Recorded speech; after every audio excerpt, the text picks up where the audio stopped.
আপনি যদি স্বপ্নে রওজা শরীফ দেখেন, এই সবুজ গম্বুজ যদি আপনি দেখতে পান তাহলে কি হবে? নিশ্চয়ই আপনার অনেক মঙ্গল হবে, ভালো হবে এবং আপনি হজ্জে মাবরুর হয়তো নসিব হতে পারে অথবা উমরা নসিব হতে পারে অথবা রাসূল সাল্লাল্লাহু আলাইহি ওয়াসাল্লামের জিয়ারত নসিব হয়ে যেতে পারে। যদি আপনি এই সবুজ গম্বুজ যদি আপনি স্বপ্নে দেখেন। এছাড়া মদিনা শরীফে যদি আপনি আসতে দেখেন তাহলে আপনার কল্যাণ হবে, সার্বিক কল্যাণ হবে। তো স্বপ্নের ভিতরে যদি এই বিষয়গুলো দেখেন তাহলে মনে করবেন আল্লাহ পাক আপনার অনেক কল্যাণ চাচ্ছেন, ভালো চাচ্ছেন। আমরা এইমাত্র রিয়াজুল জান্নাহ থেকে বেরিয়ে আসলাম ইনশাআল্লাহ।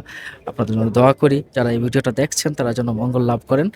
আর রাসূল সাল্লাল্লাহু আলাইহি ওয়াসাল্লামের ভালোবাসা প্রত্যেকেরই প্রয়োজন এবং এই ভালোবাসা অন্তরকে রেখেই কিন্তু আপনাদের মদিনায় আসার আকুতি পেশ করতে হবে। তাহলে আল্লাহ পাক হয়তো কবুল করতে পারেন। আপনি যদি স্বপ্নে মসজিদে নববী দেখেন তাহলে আপনার কল্যাণ হবে। টাকা-পয়সার দিক থেকে হোক, দুনিয়াবি সম্মান, ইজ্জত সম্মানের দিক থেকে হোক আপনার কল্যাণ হবে। তাহলে মসজিদে নববী এবং রওজা শরীফ এই বিষয়গুলো দেখলে আপনার সার্বিকভাবে কল্যাণ হবে। তবে আপনি যদি এই মসজিদে নববীকে অবজ্ঞা করতে দেখেন তাহলে কিন্তু আপনার জন্য এটা ভালো স্বপ্ন নয়। এটা মনে করতে হবে এজন্য আপনাকে তওবা করতে হবে।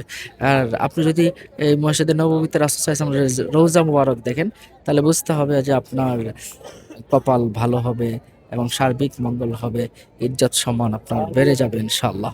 সম্মানিত দর্শক ও শ্রোতা, এরপরে আমরা রাসূল সাল্লাল্লাহু আলাইহি সাল্লামের আশেপাশে যদি আমরা বিভিন্ন জায়গায় ঘুরতে দেখি, চত্বরে যদি ঘুরতে দেখি তাহলে নিশ্চয়ই আমাদের বুঝতে হবে যে আল্লাহ পাক রব্বুল আলামিন প্রভূত কল্যাণ দান করবেন। টাকা-পয়সা দিয়ে, ইজ্জত সম্মান দিয়ে অনেক বেশি কল্যাণ আল্লাহ পাক আমাদেরকে দিতে চাচ্ছেন ইনশাআল্লাহ। সম্মানিত দর্শক ও শ্রোতা, এছাড়াও আমরা যদি দুরূদ শরীফ পাঠ করতে দেখি তাহলে বুঝতে হবে যে আমাদের গুনাহ মাফ হবে, আমাদের ইজ্জত সম্মান, অর্থ পয়সা অনেক উন্নতি হবে।